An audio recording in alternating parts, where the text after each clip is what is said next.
Mas Rizky masih join di situ, Mas?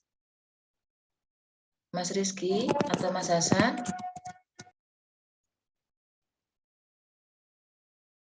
Halo, Assalamualaikum. Mas, saya belum dijadikan host, nggak bisa share screen.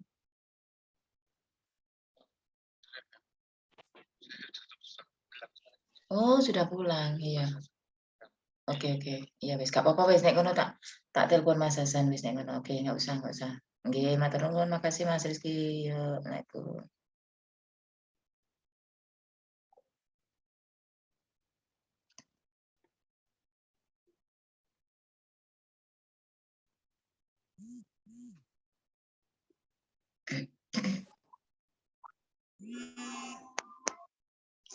Bu.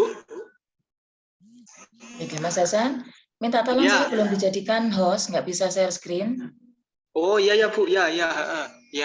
Oke, makasih. Assalamualaikum. Waalaikumsalam.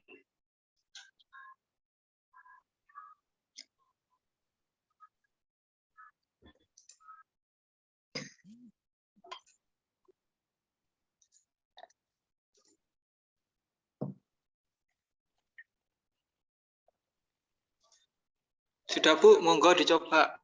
Oke, makasih.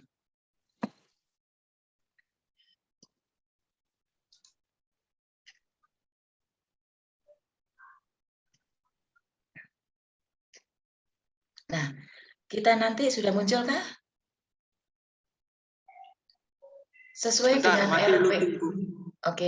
sesuai dengan RPS yang ada, kalau saya meringkas ya, saya ringkas bahwa materi manajemen accounting itu nanti akan meliputi dari gambaran umum, di mana gambaran umum ini nanti kita akan belajar mengenai bagaimana konsep biaya.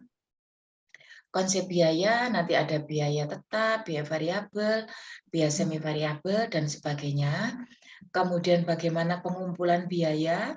Pengumpulan biaya nanti itu ada yang masuk ke biaya produksi, ada yang masuk biaya usaha, biaya komersial dan sebagainya, nanti arahnya sampai ke sana. Itu yang di materi pertama. Kemudian untuk materi kedua, di materi kedua itu adalah perusahaan di dalam melakukan proses produksinya itu ada dua pilihan. Yang pertama menggunakan job order costing atau yang kedua menggunakan proses costing. Kalau menggunakan job order costing, maka perusahaan itu tidak akan melakukan proses produksi kalau tidak ada pesanan. Job order, pesanan. Sementara kalau menggunakan proses costing, maka tanpa ada pesanan, maka ini kan terus-menerus melakukan proses produksi. Jadi proses produksinya bersifat kontinu. Kemudian yang ketiga, joint cost. Kita akan belajar joint cost. Ada beberapa perusahaan yang memproduksi beberapa macam barang, di mana ada biaya secara bersama-sama. Jadi biaya itu harus kita alokasikan ke masing-masing bagian yang menikmati. Kemudian ada anggaran berdasarkan fungsinya. Jadi fungsi-fungsinya nanti ada fungsi pembelian, penjualan, dan sebagainya. Nah, kita akan berbicara di... Berapa? 650. Mas Hasan, di-mute dulu tolong, Mas. Oh, iya, Bu.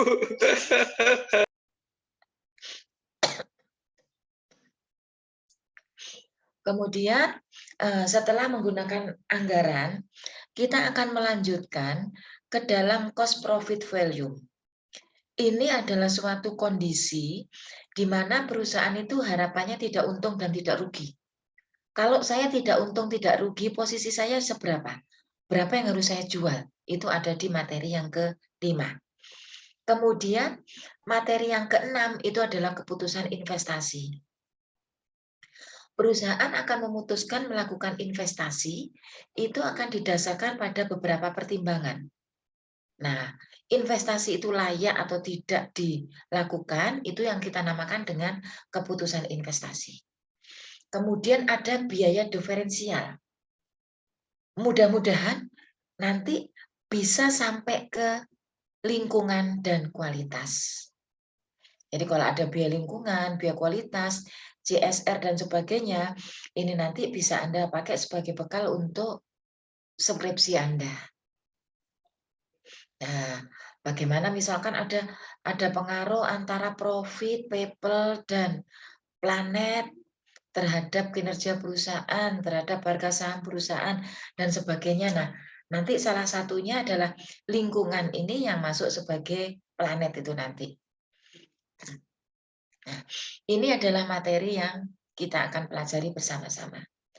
Kemudian di dalam penilaian kita akan ada nilai dari tugas, kemudian ada nilai UTS dan ada nilai UAS.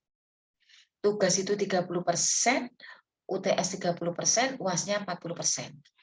Di komponen tugas, itu saya akan memasukkan ada presensi, aktivitas di kelas, dan kuis, kemudian tugas. Nah, tugas ini ada yang dikumpulkan pada saat kuliah, ada yang dikumpulkan minggu depan. Mekanisme tugas yang di kuliah, saya mungkin setelah menjelaskan materinya selesai, saya akan memberikan soal pendek, latihan pendek, tetapi harus Anda kumpulkan saat ini juga. Nah, kalau yang dikumpulkan minggu depan, berarti minggu depan pada saat kita akan masuk, tugas itu sudah harus terkumpulkan. Nanti saya akan buat Google Classroom supaya Anda bisa punya tempat untuk penampungan tugas, materi, dan sebagainya di Google Classroom. Mas Hasan lupa untuk kelas ini belum dibuatkan grup WA. Jadi nanti kita ada grup WA, ada Google Classroom. Kemudian tugas individunya ini, tugas kelompok. Kalau tugas kelompok nanti apapun siapapun yang ngerjakan, saya akan tetap memberikan nilai untuk satu kelompok. Kemudian untuk literatur yang bisa Anda gunakan, ada sebetulnya modulnya dari LP3I. Jadi mungkin Anda bisa cari itu, atau pakai buku yang paling mudah, pakai bukunya Pak Mulyadi, akuntansi manajemennya Pak Mulyadi, itu yang paling mudah untuk dipahami. Tetapi pada dasarnya, sekarang itu ada orang yang paling pinter ya, orang yang paling pinter ditanya apapun setiap saat mesti jawab. Jadi Anda mungkin bisa juga belajar dari orang pinter tersebut. Tanya sekarang, jawabannya sekarang. Apalagi kalau HP-nya sangat canggih, maka akan lebih cepat memperoleh jawaban dari orang pinter itu tadi. Ini adalah materi yang akan kita pelajari selama 1 semester. Ada respon, silakan. Papan tulis saya nanti adalah Excel ya. Papan tulis saya Excel. Oke, sepakat ya untuk ini? Materinya ini, mudah-mudahan 89 itu bisa selesai. Kemudian penilaian tadi ini sudah sepakat semua ya? Oke, tidak ada respon berarti asumsinya sepakat. Akuntansi manajemen ini akan berbeda dengan akuntansi keuangan. Kalau kita berbicara di akuntansi keuangan disusun harus dengan menggunakan suatu standar tertentu. Standar yang digunakan adalah standar akuntansi keuangan. Nah, di situ ada 5 macam standar akuntansi keuangan. Ada standar yang besar atau IFRS, kemudian ada standar untuk EMKM, kemudian ada standar yang etap, SAK etap, entitas tanpa akuntabilitas publik, nantinya akan diganti dengan EP. Ya. Kemudian ada SAK untuk syariah dan ada SAK untuk pemerintah. Nah, standar mana yang akan dipakai itu adalah tergantung dari kondisi masing-masing perusahaan itu. Kalau perusahaan itu sudah go public, di mana sahamnya sudah dijual di mana saja, maka dijual di bursa efek, maka dalam menyusun laporan keuangan harus menggunakan SAK IFRS. SAK kita mengadopsi IFRS. Kalau dulu belum mengadopsi ke IFRS, maka sekarang sudah mengadopsi ke sana. Semakin banyak negara yang menggunakan, maka semakin banyak masalah yang timbul. Akhirnya, dengan semakin banyak masalah yang timbul, SAK itu akan selalu direvisi, diperbaiki, dan diperbaiki. Sekarang Anda sudah bisa berlangganan SAK online, tetapi memang dengan membayar. Jadi IAI juga sudah memanfaatkan fasilitas yang dimiliki untuk mencari uang ya. Terus terang untuk mencari uang, SAK-nya sekarang kalau Anda ingin membuka SAK online, maka wajib membayar. Dan itu ada paket-paket untuk SAK online. Nanti silakan kalau ada yang membutuhkan bisa. Tetapi sebetulnya SAK di sini akan selalu berkembang, berubah. Jadi mana yang dibutuhkan itu aja yang dicari. Jadi ada 5 standar akuntansi keuangan. Saya pakai di Excel ya.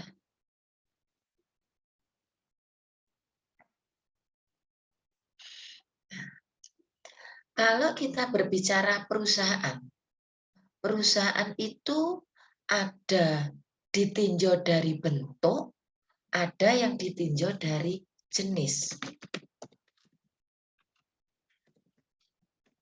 Perusahaan ya. Kelihatan kurang besar? Kelihatan, Mem. Alhamdulillah. Perusahaan itu ada bentuk, ada jenis. Kalau merupakan bentuk, ini dilihat dari siapa yang memiliki perusahaan.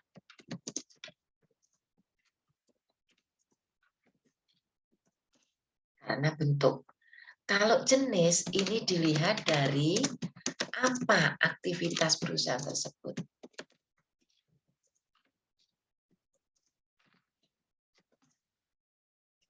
Ada yang ingin menjelaskan ke saya, bentuk perusahaan ada berapa, jenis perusahaan ada berapa?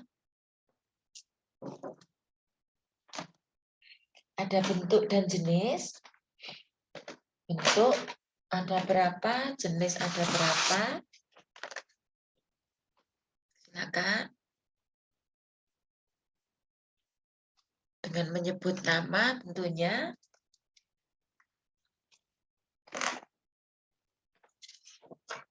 Bentuk siapa yang memiliki perusahaan, jenis apa yang dilakukan oleh perusahaan tersebut, atau apa aktivitas perusahaan tersebut.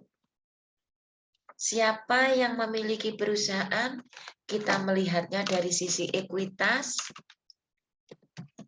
Sementara kalau aktivitas, kunci utamanya kita melihat dari asetnya. Kita ingat bahwa ada persamaan dasar akuntansi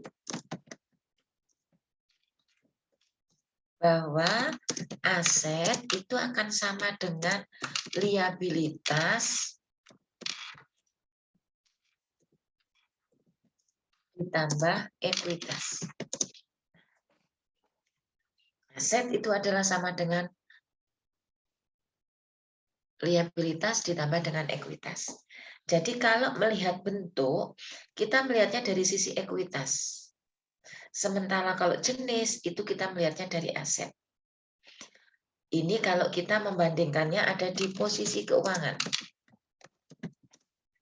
Sementara kalau kita melihatnya dari laporan laba rugi, ini akan berbeda. Di bentuk itu tidak ada perbedaan di laporan laba rugi. Yang membedakan nanti adalah di sisi ekuitas, posisi keuangan. Sementara kalau di jenis, ini laporan laba ruginya berbeda. Kemudian ada satu lagi di laporan ekuitas. Kita ingat bahwa laporan keuangan, financial statement, itu ada 5. Yang pertama adalah laporan laba rugi. Yang kedua adalah laporan perubahan ekuitas. Yang ketiga adalah laporan posisi keuangan. Kemudian yang keempat adalah laporan arus kas. Yang kelima adalah catatan atas laporan keuangan. Di sini, kalau dengari laporan laba rugi, ini yang membedakan adalah di jenis. Kalau laporan perubahan ekuitas, membedakannya ada di bentuk. Posisi keuangan ini ada di bentuk dan jenis. Tiga ini. Kita akan bergerak di bentuk jenis. Laba rugi jenis berbeda. Posisi perubahan ekuitas bentuk berbeda. Posisi keuangan bentuk dan jenis berbeda. Ada yang membantu saya? Ingat, kalau yang jenis seperti apa? Jenis perusahaan? Lalu?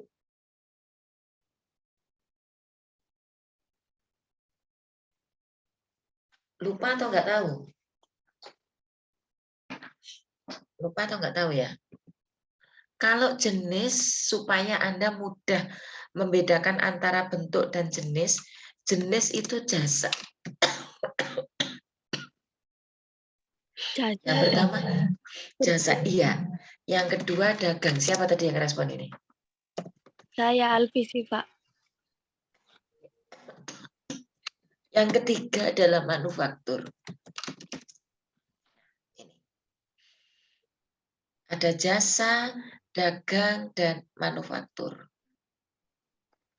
Kalau jenis kita melihatnya adalah dari laporan laba rugi jelas berbeda. Kalau dari posisi juga akan jelas berbeda. Di laporan laba rugi, ini kalau jasa, itu hanya ada pendapatan dikurangi beban.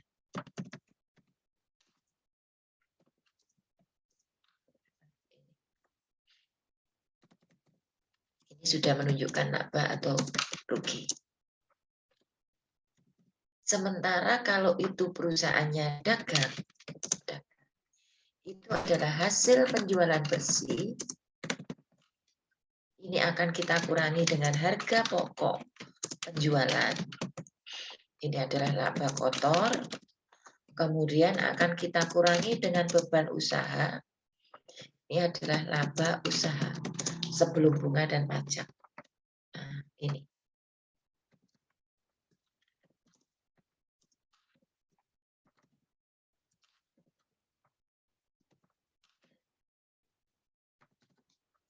Sudah berbeda di sini. Untuk yang manufaktur sama. Di laporan laba ruginya ada hasil penjualan bersih, kemudian harga pokok penjualan, sampai dengan laba usahanya sama. Tetapi nanti yang membedakan adalah di harga pokok penjualan. Kalau saya ke kanan, bahwa hasil penjualan bersih ini adalah kita menghitungnya dari hasil penjualan dikurangi dengan potongan penjualan dan retur penjualan. Ini adalah total retur dan potongan. Ini yang kita namakan dengan hasil penjualan bersih. Ini harus saya insert dulu.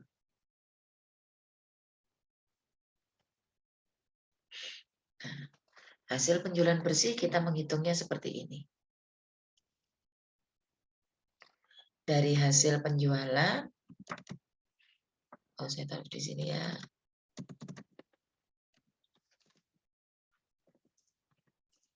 Mudah-mudahan ingat supaya nanti kita belajar di yang lainnya tidak terkendala. Nah, ini adalah hasil penjualan bersih. Sementara harga pokok penjualannya, kita menghitungnya adalah persediaan awal barang dagangan ditambah dengan pembelian bersih dikurangi persediaan akhir barang dagangan. Ini yang kita namakan dengan harga pokok penjualan perusahaan dagang.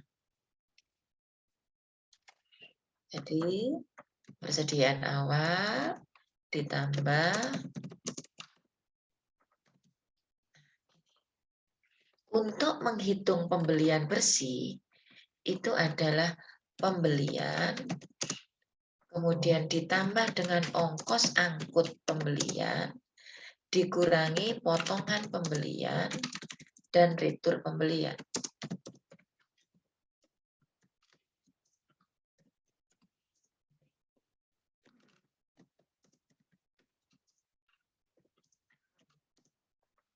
Ini yang kita namakan dengan pembelian bersih.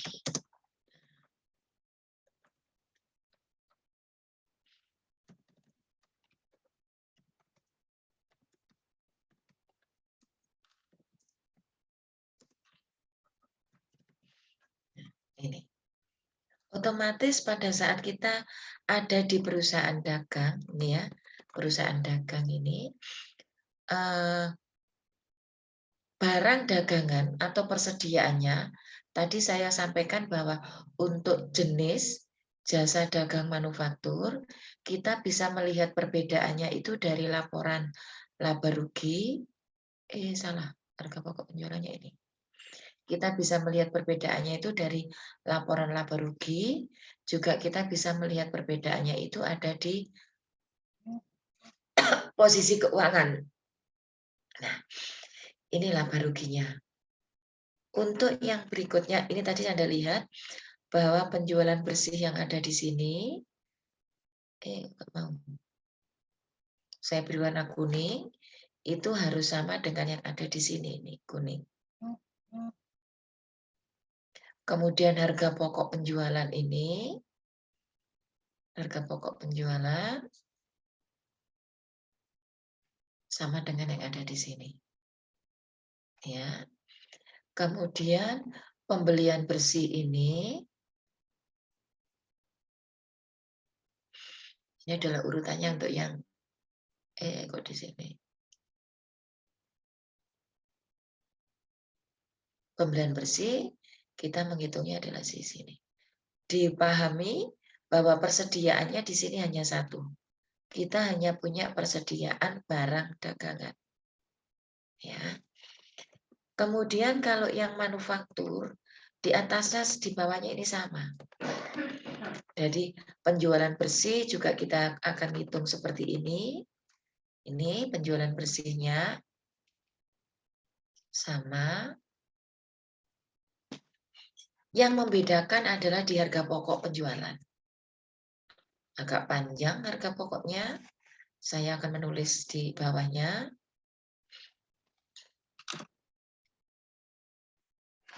Harga pokok penjualannya di sini adalah persediaan awal barang jadi ditambah dengan harga pokok produksi dikurangi dengan persediaan akhir barang jadi.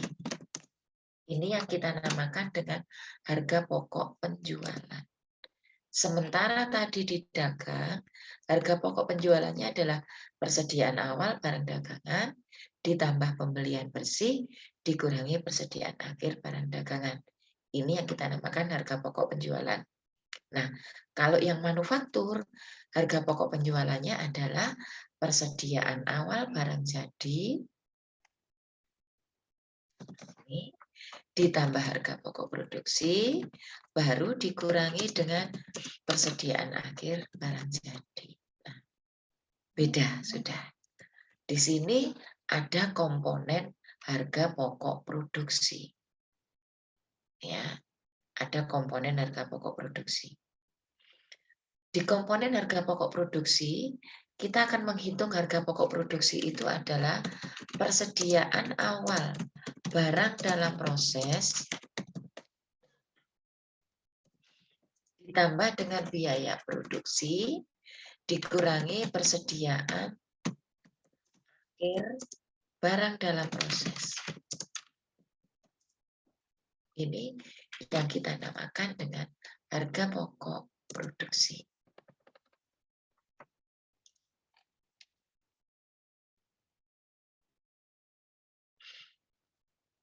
Ini harga pokok produksinya.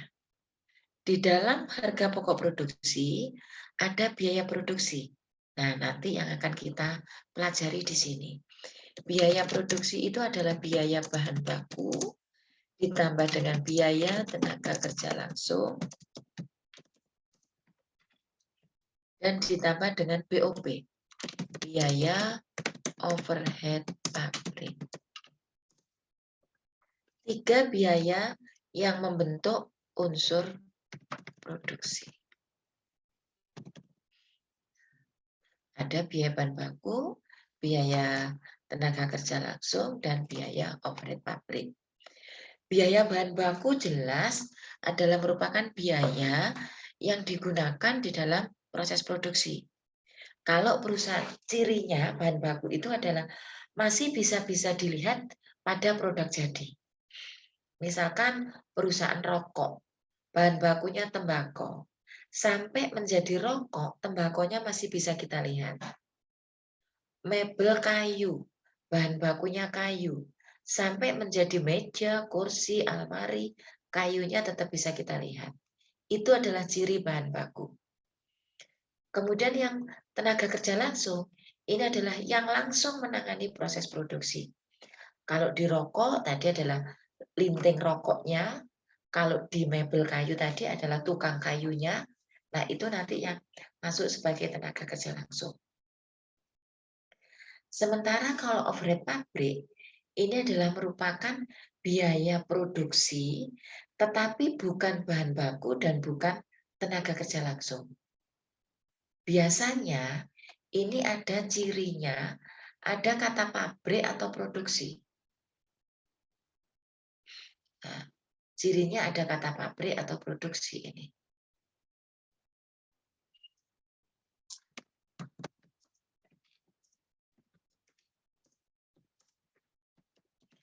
Kalau tidak ada kata pabrik atau produksi berarti bukan BOP.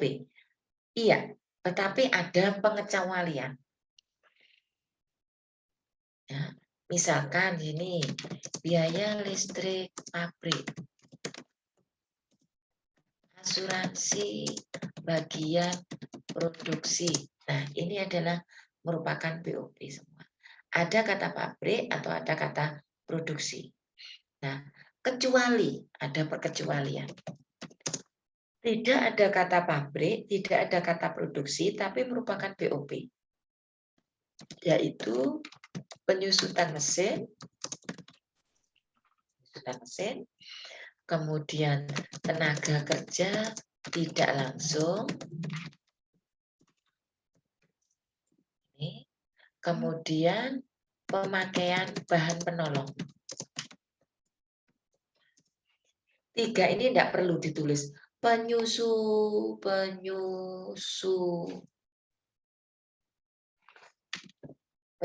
pabrik. Nggak perlu dituliskan penyusutan mesin pabrik, penyusutan mesin bagian produksi, tidak perlu seperti itu. Penyusutan mesin otomatis masuk FOH. Tenaga kerja tidak langsung. Nggak perlu tenaga kerja tidak langsung pabrik. Nah, itu sudah FOH. Pemakaian bahan penolong pabrik. Nggak pakai itu sudah jelas OPH. Jadi yang FOH, semua biaya produksi selain bahan baku dan tenaga kerja langsung, ada ciri kata pabrik atau produksi kecuali 3 ini. Tidak ada kata pabrik, tidak ada kata produksi, tetapi masuk ke BOP.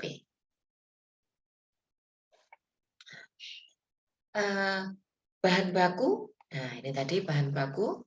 Bahan baku, biaya bahan baku ini adalah persediaan awal bahan baku akan kita tambah dengan pembelian bahan baku dikurangi dengan persediaan akhir bahan baku. Ini yang kita namakan dengan biaya bahan baku.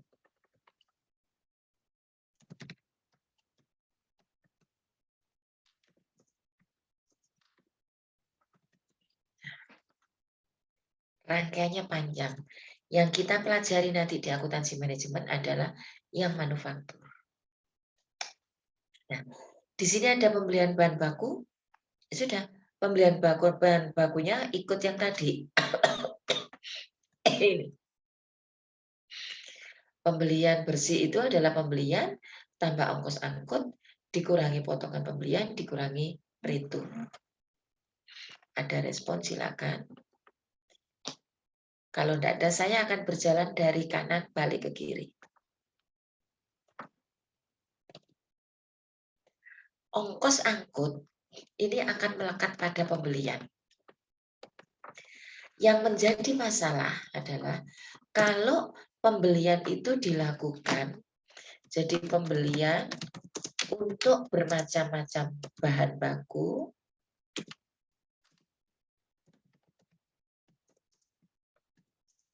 bermacam-macam barang, dengan ongkos kirim jadi satu.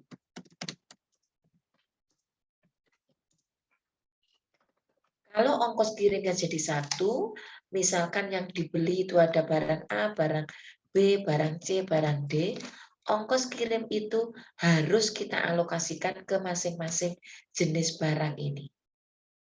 Biaya kirimnya masuk sebagai komponen pembelian. Bagaimana kita akan mengalokasikan ongkos kirim yang sudah jadi satu itu ke masing-masing barang ini? Ini akan menggunakan dasar alokasi. Dasar alokasi yang bisa digunakan, yang pertama adalah unit yang dibeli.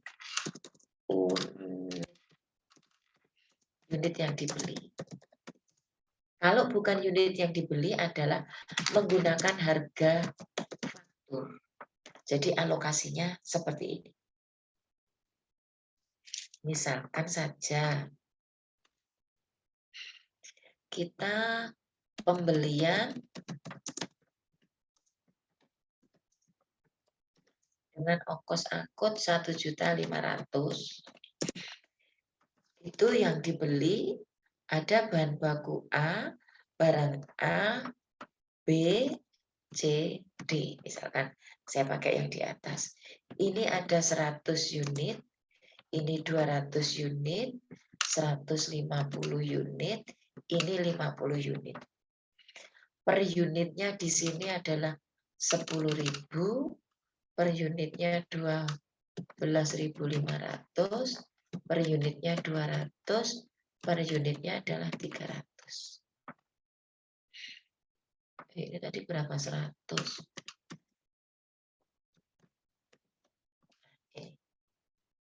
Kita akan mengalokasikan biaya angkut 1.500.000 itu ke A, B, C, D dengan menggunakan dua dasar.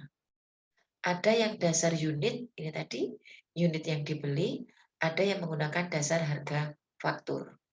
Saya hitung dulu harga fakturnya.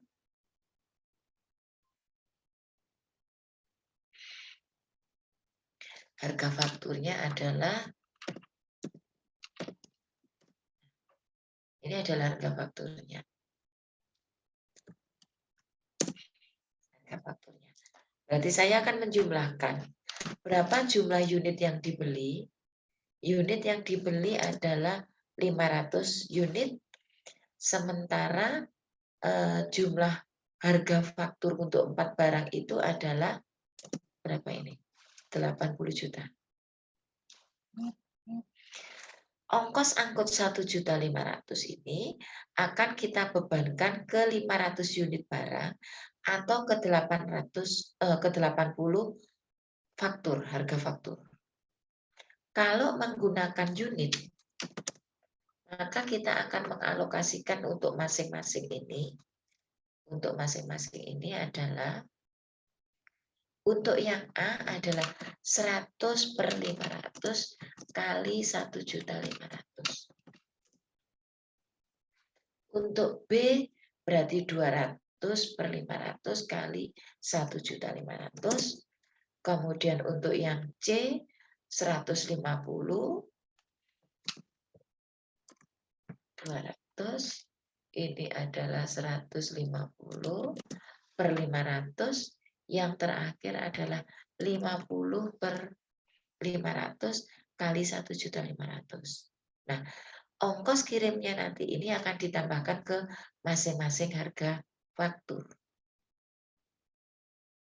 Kalau ini saya bagi 500 dulu.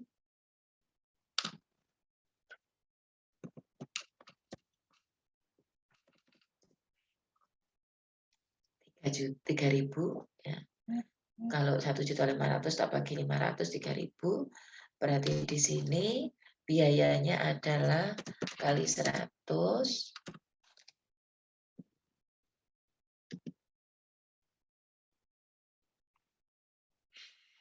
Kemudian yang kedua kali 200. Yang ketiga kali 150. Yang keempat kali 50. Totalnya harus sama sebesar 1.500.000. Loh, nggak sama? Salah di mana ini?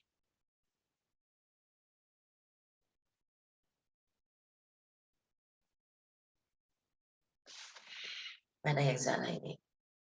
Harusnya jumlahnya sama 1.500.000. Maka di sini nanti harganya menjadi ini akan ditambah dengan 10 juta, ditambah 25, ditambah 30, ditambah 15.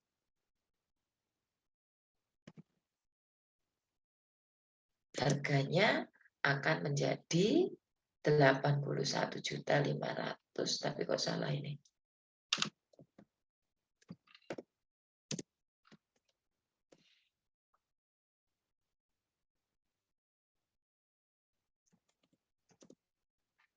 Dapat 100 per 500, 200 per 500, 150, 50. Yang A itu mem. Yang A, Mem. Yang A kenapa yang A? Itu hasilnya 300. Oh, ini berarti, sorry. Berarti A sama dengan 3.000 kali 100. Alhamdulillah. Nah, ini. Kalau menggunakan unit, alokasinya seperti ini. Akhirnya 1.500.000 biaya per unitnya akan kita gabungkan menjadi total ditambah fakturnya 80, ini menjadi 81.500.000. Kalau unit. Tetapi kalau menggunakan dasar harga faktur, alokasinya saya bagi dulu 1.500.000 itu 23 dibagi 80. 18.750. Maka ABCD-nya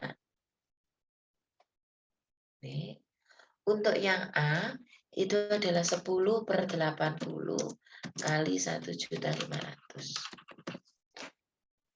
10 per 80 kali 1.500.000. Untuk yang B berarti di sini adalah 25 per 80.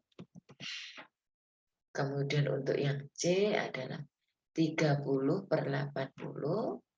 Yang D adalah 15 per 80. Ini nanti sama.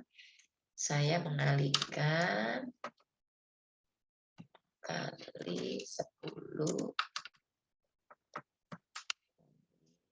25 kali 30 kali 15. Jumlahnya harus 1.500.000. Alhamdulillah. Nah, ditambah harga fakturnya. Ditambah harga fakturnya ini nanti. Kita akan di copy.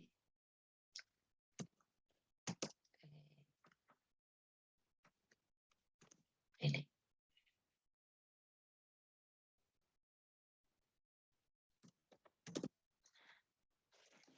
Belum masuk. 10 juta, 25 juta, 30 juta, 15 juta. Nah, Sama-sama totalnya 81, tetapi alokasinya berbeda. Ini Anda lihat.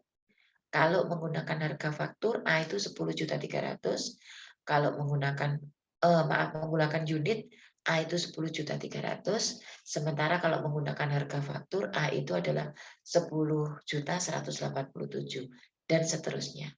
Secara total sama 81.500.000, ini juga 81.500.000. Ada respon?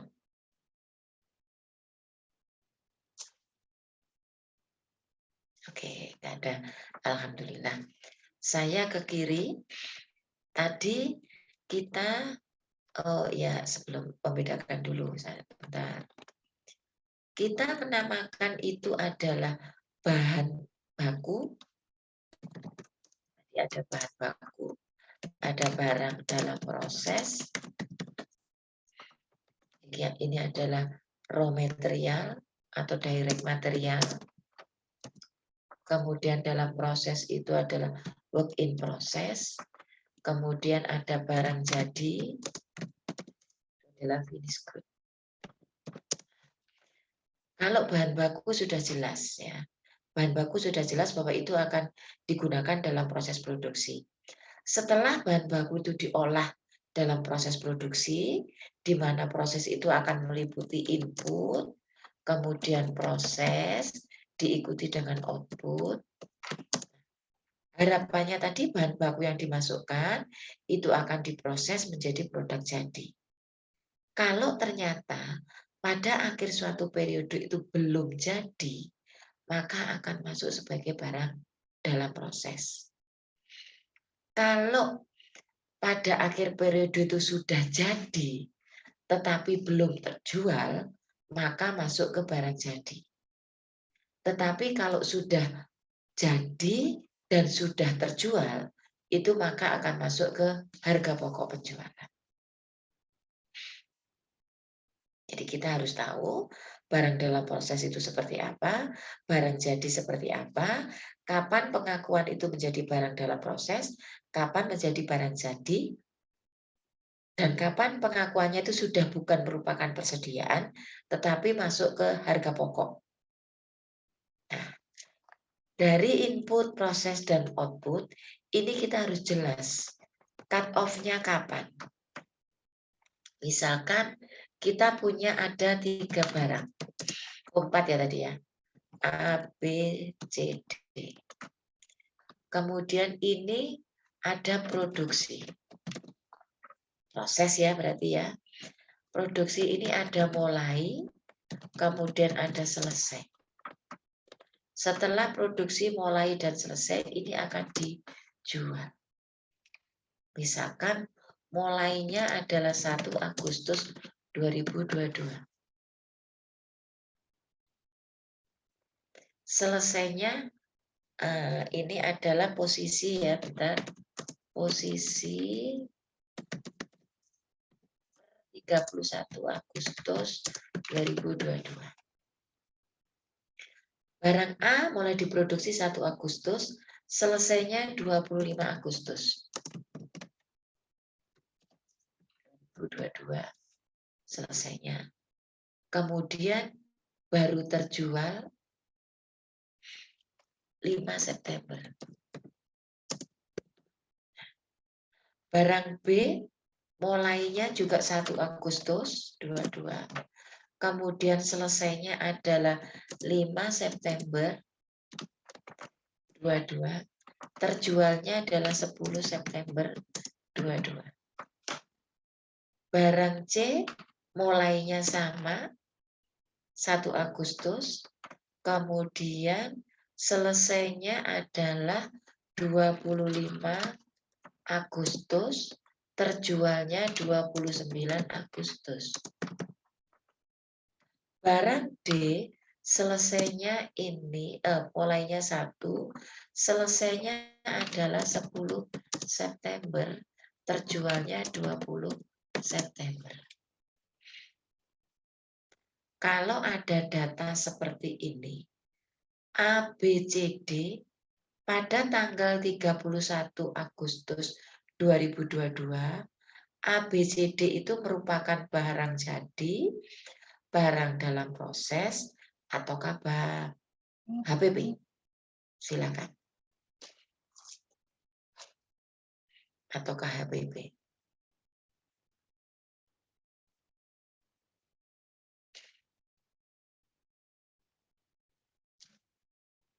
Ayo. A, B, C, D, 4 aja. A itu barang jadi, barang dalam proses atau HPP. B, C, D juga sama. Paham enggak ini?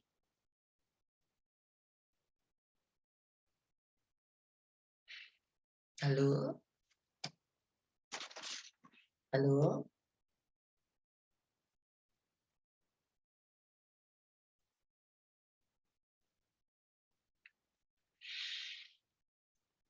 Oke. Sudah ada grup di situ.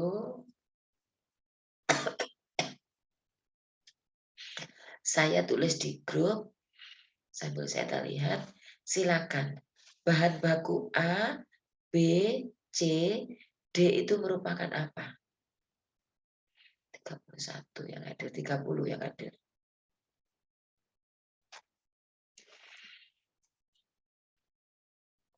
Ayo, silakan. A, barang apa? B-nya barang apa?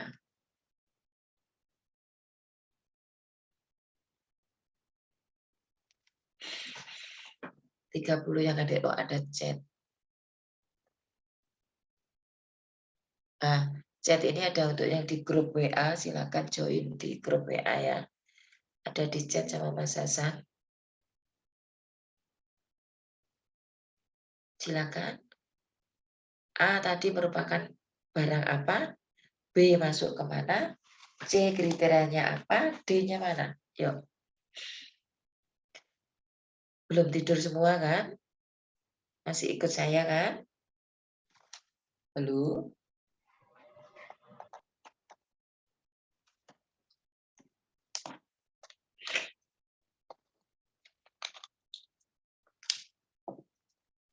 Halo? Kok ada suara?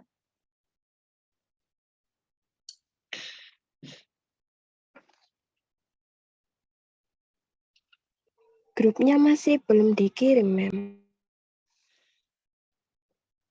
Ini untuk joinnya pakai ini, sudah dikirim. Nah ini. Pakai. Belum. Linknya di chat ini. Linknya di chat Zoom itu, Anda lihat.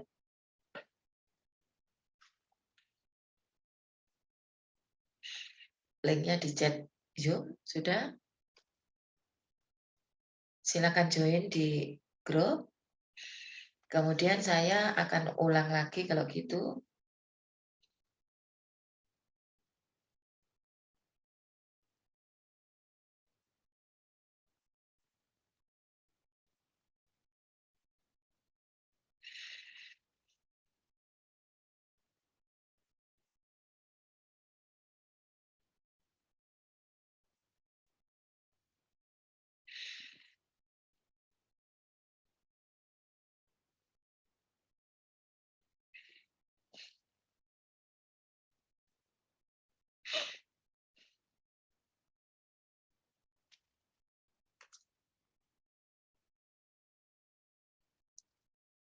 Tiga 23, oke.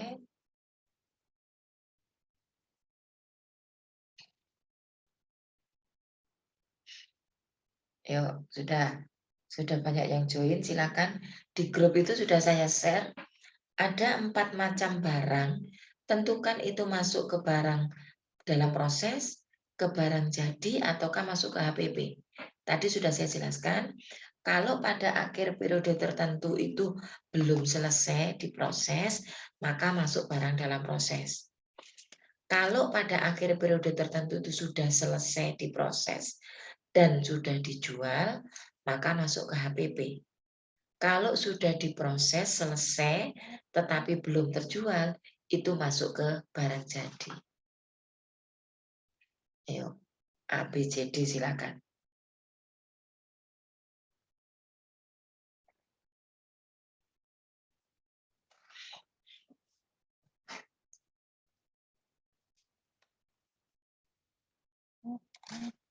Tadi pas grupnya belum di-share, ada suara. Sekarang kok nggak ada suara lagi? Ayo, aktif yuk. Tidak ada yang menemani saya juga.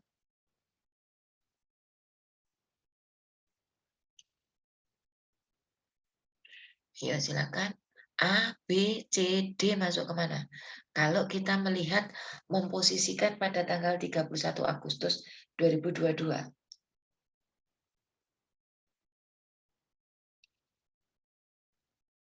Nah, ini ada Hida, ada Cindy, alhamdulillah. Alhamdulillah masuk di situ. Kenapa kok nggak ngomong langsung? Ya sudah, enggak apa-apa. Oke, ada 4 orang yang beraktivitas, ada Hida, Cindy, Ain, nggak tahu nanti ini ada enggak. Alhamdulillah jawabannya sama semua. Barang jadi, barang dalam proses, HPP. Oke. Ya.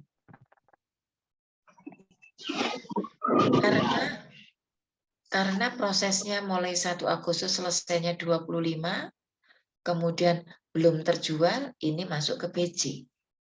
Karena selesainya ini belum, berarti BDP. Karena ini selesainya 25 sudah terjual, maka masuk ke HPP. Karena ini Agustus, September, maka ini masuk ke BDP. Oke, alhamdulillah. Ya, paham berarti sudah. Nah, sekarang saya balik ke kiri lagi. Di harga pokok tadi, mana ya?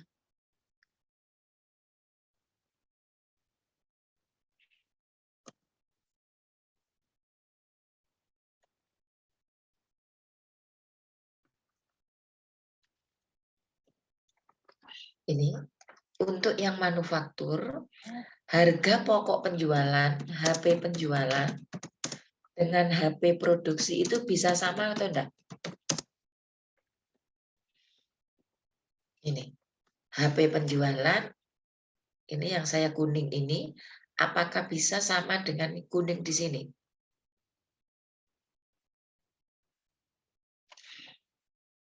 Ayo, silakan.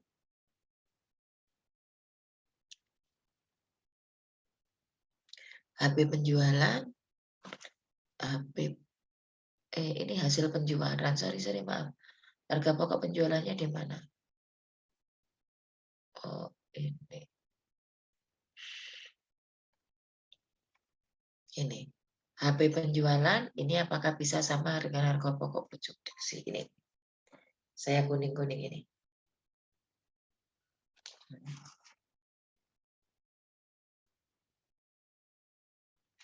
Pertanyaan yang kedua nanti, apakah HP produksi bisa sama dengan biaya produksi? Ini kayaknya responnya di WA, tidak ada di ngomong langsung ke WA. Oke, sudah selesai. Selesai klasifikasi ABC.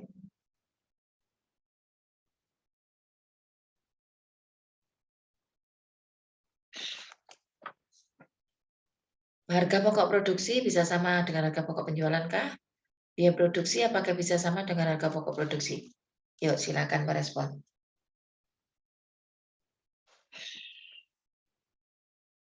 Tidak ada yang open kamera sama sekali.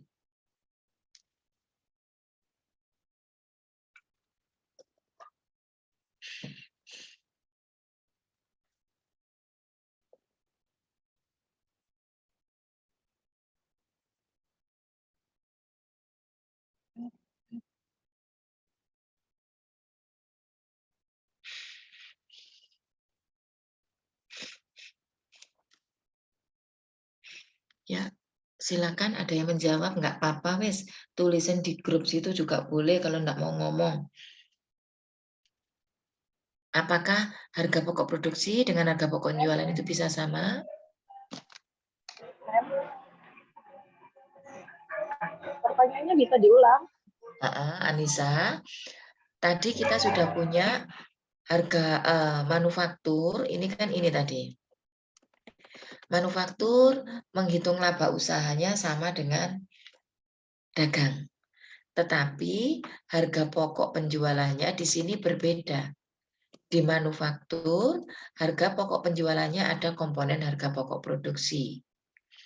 Harga pokok produksi kita menghitungnya adalah ada biaya produksi.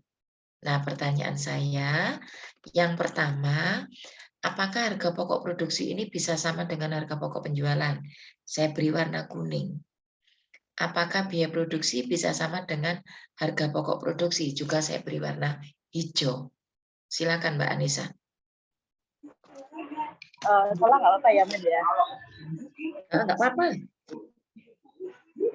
Kalau menurut saya sih bisa, karena sama-sama bisa apa ya, termasuk dalam biaya pengeluaran selama produksi.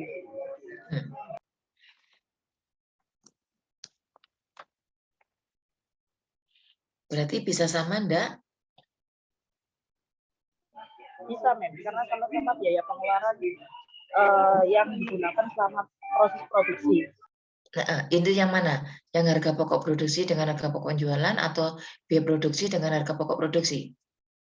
Yang biaya produksi dengan Biaya produksi dengan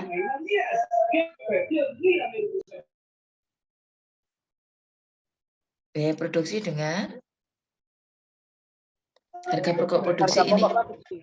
Oke. Alasannya karena biaya produksi digunakan untuk proses produksi, itu ya. Oke, yang lain lagi silakan. Ayo beraktivitas.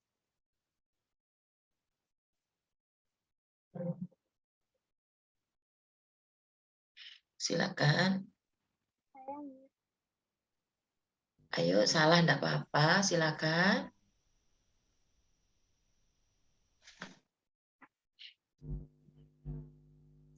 Tak tunggu. Ayo.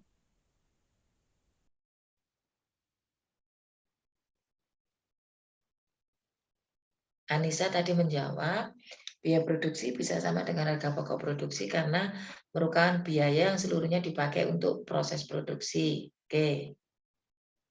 Berikutnya, silakan.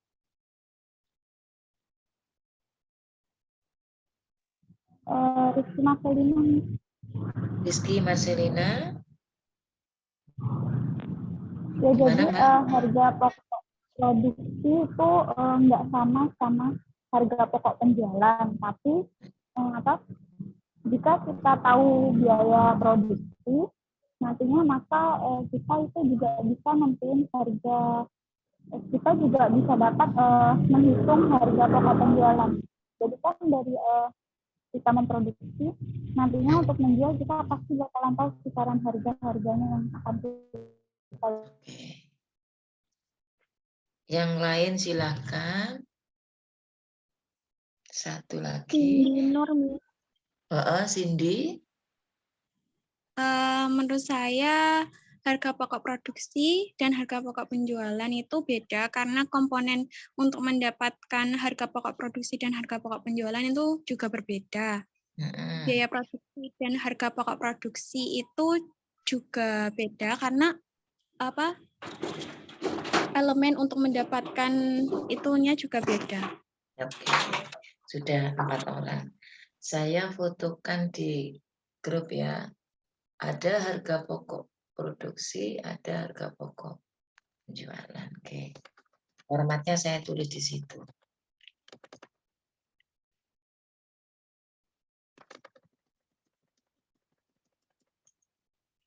Misalkan ini. Oh.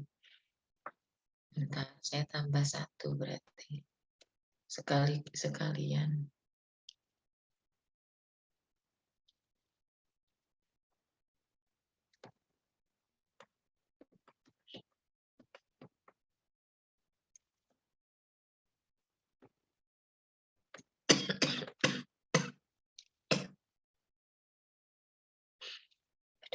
Saya kembali.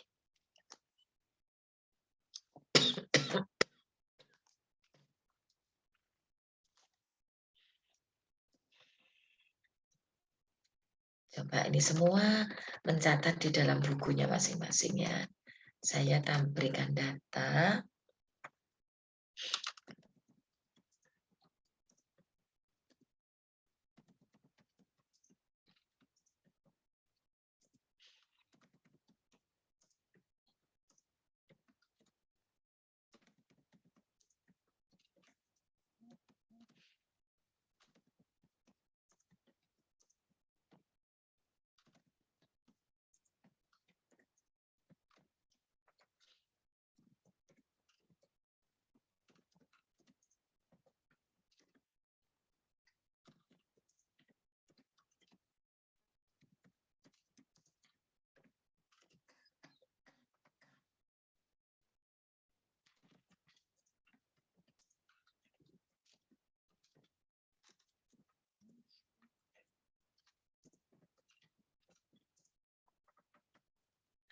Ya.